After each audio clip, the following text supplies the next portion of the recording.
Gold, trusted gold buyers. మీరు తాకట్టు పెట్టిన బంగారాన్ని విడిపించి ఈ రోజు ఉన్న మార్కెట్ ధరకు కొనబడను.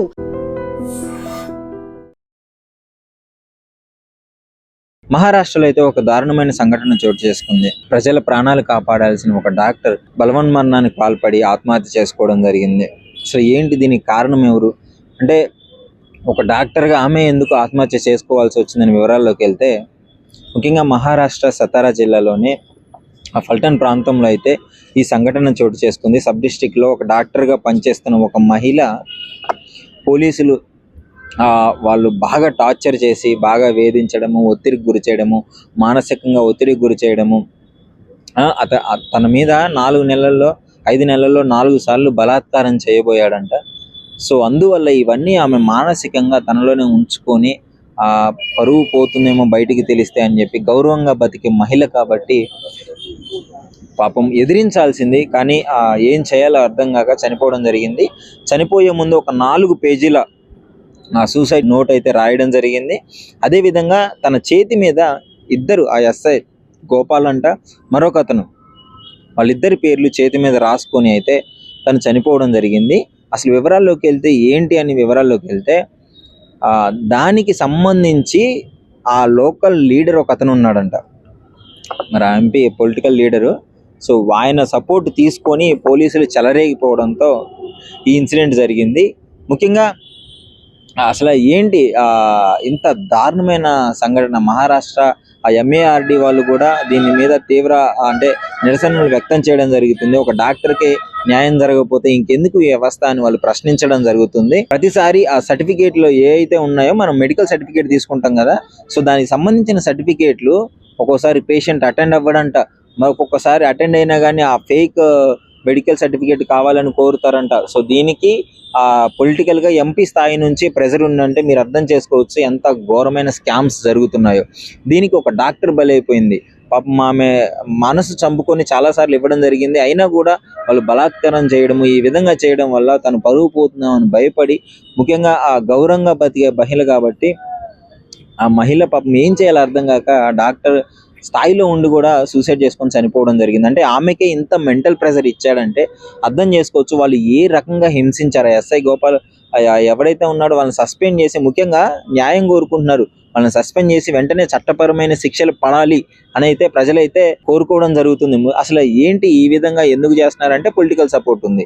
పొలిటికల్ లీడర్లు తన అధికారం ఉందిగానా అని చెప్పేసి దుర్వినియోగం చేసుకుంటున్నారు. అధికారం మదంతో ఇష్టం వచ్చిన పనులు చేసుకొని సామాన్య ప్రజల మీద, ఇట్లాంటి డాక్టర్ల మీద, మహిళా ఉద్యోగుల మీద వాళ్ళ బలాన్ని అయితే చూపించడం జరుగుతుంది. సో దీనికి సంబంధించి ఆ మహిళా సంఘాలు కావచ్చు, అక్కడ ఉన్న MARD, ఆ మహారాష్ట్ర రెసిడెన్స్ డాక్టర్స్ వాళ్ళ సంఘం ఎవరైతే ఉందో వాళ్ళందరూ ఆ కళ్ళకి బ్లాక్ గంతలు కట్టుకొని నిరసనలు వ్యక్తం చేయాలని చాలా మంది స్పందించడం జరుగుతుంది. మరి అసలు ఏంటి, ఒక మహిళా ఉద్యోగులు దీన్ని ఒక వ్యక్తిగత సమస్యగా చూడకూడదు. ఎందుకంటే ఒక మహిళ ఒక సిస్టంలోనే ఇలాంటి అరాచకాలు జరిగినప్పుడు ఒక వ్యక్తిగతంగా చూడకూడదు.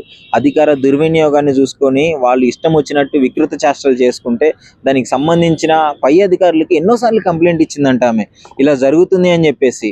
అయినా వాళ్ళు పట్టించుకోలేదు. దీన్ని ఏం చెప్పాలి చెప్పండి. పొలిటికల్గా సపోర్ట్ ఉంది, మరి వాళ్ళకి నడిపిస్తున్నారు. అప్పుడే అధికారంలో వాళ్ళు యాక్షన్ తీసుకొని ఉండుంటే వీళ్ళ మీద, ఈ ఇద్దరు వాళ్ళు పోలీసు వాళ్ళు ఎవరైతే ఉన్నారో వాళ్ళ మీద యాక్షన్ తీసుకొని ఉండుంటే ఇప్పుడు ఆమె బతికుండేది. సో వాళ్ళ మీద యాక్షన్ తీసుకోవట్లేదు. ఒక మహిళా ఉద్యోగి మహిళా ఉద్యోగి వాళ్ళ భద్రత ఆ డ్యూటీలో ఉన్న మహిళ పైన కూడా ఈ విధంగా జరగడం పైన మరి ఏం చెప్పాలి చెప్పండి. ఒక డాక్టర్ ప్రాణాలు కాపాల్సిన డాక్టరే సూసైడ్ చేసుకునే పరిస్థితికి తీసుకొచ్చారంటే వాళ్ళు ఏ రేంజ్లో హింసించుంటారు, ఏ రేంజ్లో బలాత్కారం చేసి ఉంటారు. సో ఈ ఘటనలను అన్ని పరిగణలోకి తీసుకొని ముఖ్యంగా వాళ్ళకైతే కఠిన శిక్షలు పడాలి, తక్షణమే సస్పెండ్ చేయాలి, వెంటనే కఠిన శిక్షలు పడాలని అయితే అక్కడ ఉన్న వాళ్ళు కోరుకోవడం జరుగుతుంది. ముఖ్యంగా వ్యవస్థని తప్పుపట్టట్లేదు ఇక్కడ, పోలీస్ వ్యవస్థ ఎవరిని తప్పుపట్టట్లేదు, కానీ వ్యవస్థలో కొంతమంది చీడ పురుగులు ఉంటారు. ఇలాంటి వీళ్ళను గుర్తించి వాళ్ళు ఇన్సిడెంట్లు జరిగినప్పుడు కంప్లైంట్లు ఇచ్చినప్పుడు మరి ఏం చేస్తుంది వ్యవస్థ అర్థం కావట్లేదు. అప్పుడే యాక్షన్ తీసుకొని ఉంటే ఇప్పుడు ఈమె బతికేది, ఇంకో ఎంతో మంది ప్రాణాలు కాపాడేది. ఇప్పుడు వాళ్ళనైతే ఈ విధంగా తొందరగా యాక్షన్ తీసుకోవాలి. డెఫినెట్లీ యాక్షన్స్ తీసుకుంటేనే ఇలాంటి వాళ్ళు ప్రాణాలు కాపాడే ఛాన్స్ ఉందని చెప్పేసి ప్రజలైతే చెప్పుకోవడం జరుగుతుంది. చాలా స్టేట్స్ లో జరిగింది. సో దీనిపైన ఎక్కడ జరిగినా సరే ఒక మహిళకి జరిగిన అన్యాయంగా దీన్ని తీసుకొని చాలా మంది అయితే నిరసనలు వ్యక్తం చేయడం జరుగుతుంది. దీనిపైన మీ అభిప్రాయం ఏంటి? వాళ్ళ దుర్వినియోగం పైన ఆ కానిస్టేబుల్కి అసలు ఆ ఎస్ఐకి ఆ పోలీస్ వాళ్ళకి ఎలాంటి శిక్షలు పడాలి? దీనిపైన మీ అభిప్రాయాన్ని అయితే డెఫినెట్లీ కామెంట్ రూపంలో షేర్ చేయండి. And for more videos, Please subscribe to iDream. Please subscribe to iDream. Please subscribe iDream. And please subscribe to iDream. For more videos, subscribe to iDream. please like, share and subscribe to the channel. Congratulations, iDream. Subscribe to iDream. Subscribe to iDream. So subscribe to iDream Media. iDream की iDream team अंदर की huge congratulations. Please subscribe iDream Media. Please subscribe to iDream. Subscribe iDream. Please subscribe to iDream. iDream అంటే నా కళల ఛానల్ను subscribe చేసుకున్న నోరు తిరుగుతలేదు, మీరైతే గంట గుర్తు కొట్టండి. For more such videos, please subscribe to iDream.